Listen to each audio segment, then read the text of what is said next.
بالحزام رئيس البنك، يزنقوه لما يخش في الحمام ويضربوه بالحزام.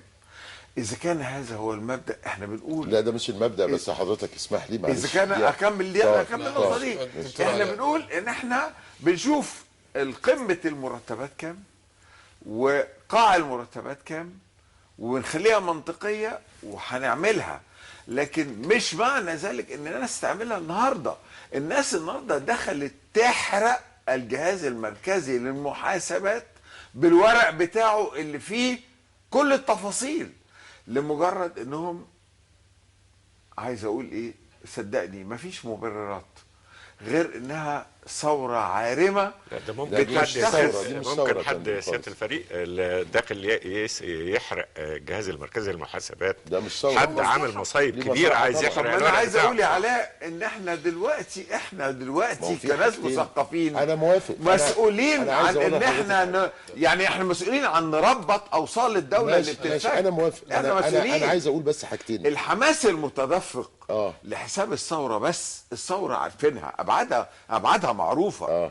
الحماس المتدفق بينعكس سلبا على الناس اللي مش مقدرين قوي حلو قوي انهم مش هيقدروا ياكلوا بعد كده. حضرتك في نقطه انا قادر اوصل رسالتي. واضحه جدا، مش محتاجه اي يعني، واضحه جدا.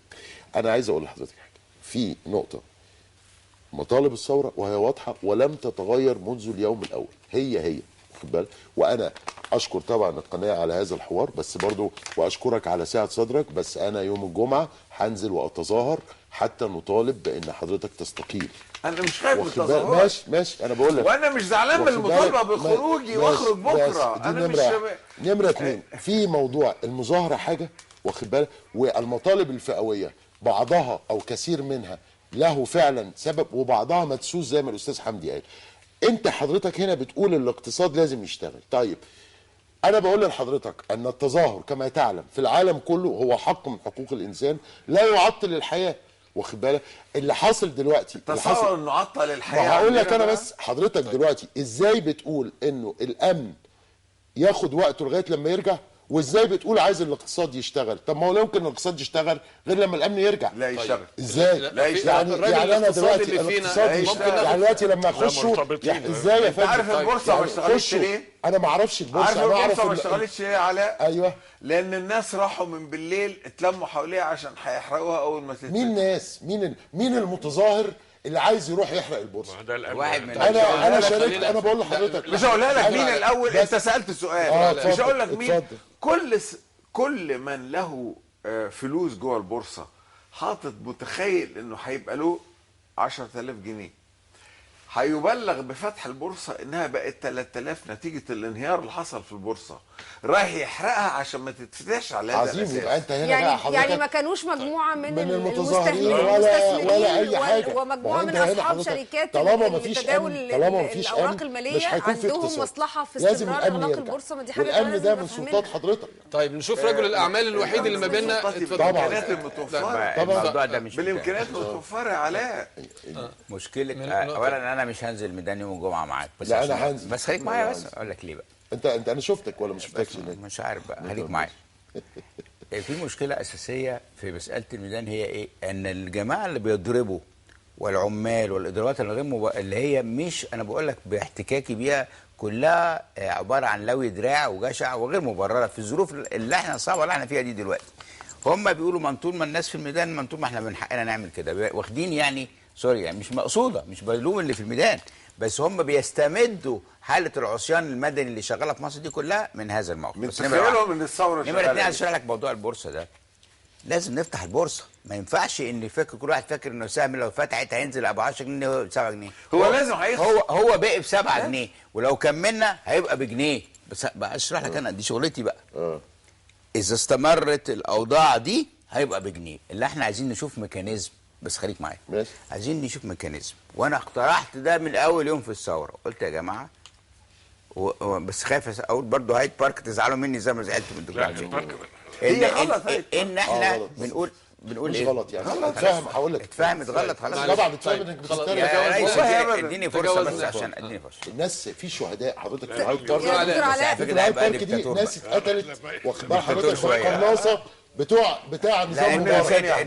تصدق بالله انا قلت الهايد بارك دي امتى؟ والله العظيم والله ان رحت للمشير في مكتبه قلت له ارجوك دخل الادارات بتاعتك تشيل السيارات المحروقه واللي ولعت والبتاع وتنظف الميدان وتدهن البرادوره وتجدد الازاز بتاع المحلات اللي اتكسرت ونظف الميدان وخلي الناس قاعدين في النص ولنجعلها حديقه نظيفه للتعبير عن الراي. والناس اللي ماتوا ما هاي يا فندم الناس اللي ماتوا مالهاش علاقه نعيش وثيقه. سمعنا يعني سؤال هو احنا نعيش وثيقه الناس ماتوا ولا لا؟ وانا بدافع عن الوثيقه. امال ايه؟ انه اثناء سقوط الشهداء لما حضرتك قلت انا هوزع بونبوني وشوكولاته ما كانش اثناء سقوط الشهداء ده في الحاله دي اقول لك ده دي الموقف ده اللي حصل فيه. قلت حضرتك هذا الكلام يبقى وصل غلط انا عايز ده الموقف اللي انا قلته قدام الراجل في مكتبه. انا عايز افهم موضوع البورصه عشان ده لدرجه ان انا يهم قلت ناس له ايه كتير. استني وحقيقه عشان خاطري يتسلي. اتفضل. لدرجه ان انا في وسط الكلام قلت له يا اخي يا سياده المشير نعمل زي الهايد بارك الناس ده احنا نحط العواميد اللي يتعلق عليها الاعتراضات ونعملها جنينه شيك جدا الناس تتعود انها تروح فيها. وفي الحاله دي اثناء وجودهم هناك يا ريت تودي من القوات المسلحه باكيتات للغدا الناس وعشاهم وبونبوني معاهم. والله العظيم ان هذا تم. دكتور علاء معلش لا احنا لازم ننهي اطلاقا بس قول اللي انت عايزه بقى انا قلت لك اللي عندي. دكتور علاء الفكره بس اتكلم من فضلك. لا اله او الا عايزين الله. امشي بس عايزين امشي فعلا. يا دكتور لا انت اطلاقا دكتور علاء حضرتك لا مؤاخذه ده بامانه ده اللي حصل ده يا علاء. حضرتك دي ثوره سقط فيها شهداء كثيرين جدا، وبالتالي كان المتوقع من رئيس وزراء مصر حتى ولو كنت انا اعتقد زي ما قال الاستاذ حمدي ان حضرتك كان المفروض تستقيل، كان المتوقع من رئيس وزراء مصر هو ان يهتم بمحاسبه من قتل الشهداء مش شغال المحاسبه اكثر بكثير من اهتمامه بتقديم بونبوني وشوكولاته يا فندم او تقديمه يا فندم كوني قاعد الناس في المنطقه دي فده غلط. لا الاول نشوف اللي قتلهم يعني اولا اللي بيحقق دلوقتي يعني بقى لها شهر يا فندم اللي حصل فين التحقيق؟ احنا عند النائب وروح قبله لم يحاكم ضابط واحد. ناقشناها وتجاوزناها. انت بتقاوح في ايه؟ انا مش بقاوح ما علاقه دي ان انا اعيش في مزبله مش نظيفه. هي كانت المشكله مشكله نظافه يعني مشكله يا فندم على كله على التوازي. انا اعتقد لا اسمح كله على التوازي. دكتور علاء من غير ما تزعل من كلمه دكتور علاء ما قاله الدكتور شفيق قاله ورد فعله عند الناس حاصل. طبعا وهو دلوقتي وضح وجهه نظره مره اخرى وهيفضل رد فعله عند الناس لغايه لما تحصل محاكمات عند الناس لمن قتلوا المصريين والقناصه بتوع وزاره الداخليه واخد بال حضرتك والناس اللي دهس. انت حضرتك شفت الفيديو؟ شفت الفيديو بتاع العربيه المصفحه اللي بتدهس الناس؟ ايه رايك كرئيس وزراء مصر؟ دبلوماسيه كمان واخد بالك؟ ايه رايك في الناس اللي اتقتلت؟ وايه رايك ان في 1200 واحد عينهم راحت؟ بقول لك ايه انت ما تلبسش الوطنيه اكتر لا انا ما مني. بلبسش الوطنيه. لا انا حاربت وقتلت واتقتلت وعملت كل حاجه. دكتور علاء انا ما بلبسش الوطنيه. ما مش عايزين لبس شغل. لا ما ينفعش ما تنفعش تتكلم كده. يا علاء ما ينفعش تقول لي البس لا ما ينفعش. يعني ارجو ان انت ما تلبسش. انا ليا خلفيه من ليا خلفيه تثبت وطنيتي. ما ينفعش تقول لي البس ثوب وطنيه. ما ينفعش. اكيد انا مخدر ده حصل. ده غير اكيد انا مخدره. ده غير مقبول. لا غير مقبول. ما ينفعش تقول لي البس دور وطنيه. لان انت مش هتقول لي البس دور وطنيه وانت مش هتقول لي انا كمان. لا انا اقول لك المفروض تعمل ايه كرئيس وزراء. انا تاريخي يقول ورايا ايه. انا مصري ومن حقي ان انا اقول لك انا ورايا تاريخ. انا مواطن مصري. انت حر في تاريخك. انا بس لازم المفروض اعيب على غيرك. واخد بالك انما انا بقول لحضرتك ما تقوليش البس دور وطنيه. انا بقول لك الناس ماتت. انا عارف الناس طب عملت ايه للناس اللي ماتت؟ عملت ايه؟ جري التحقيق بقاله شهر. يا شهرين. لا ما ينفعش. روح عند النائب العام شوف ما ينفعش. احنا بس اهم حاجه انت بتنام في بيتك. ما ينفعش. انا ما بنامش في بيتك. انت اللي بتنام في يا بيتك. جماعه انت اللي بتنام في بيتك. ممكن بس لا كل حاجه ليها اصول. لا ما انا ينفعش بس انا يعز عليا دكتور علاء كل حاجه ليها اصول. ما ينفعش تتكلم.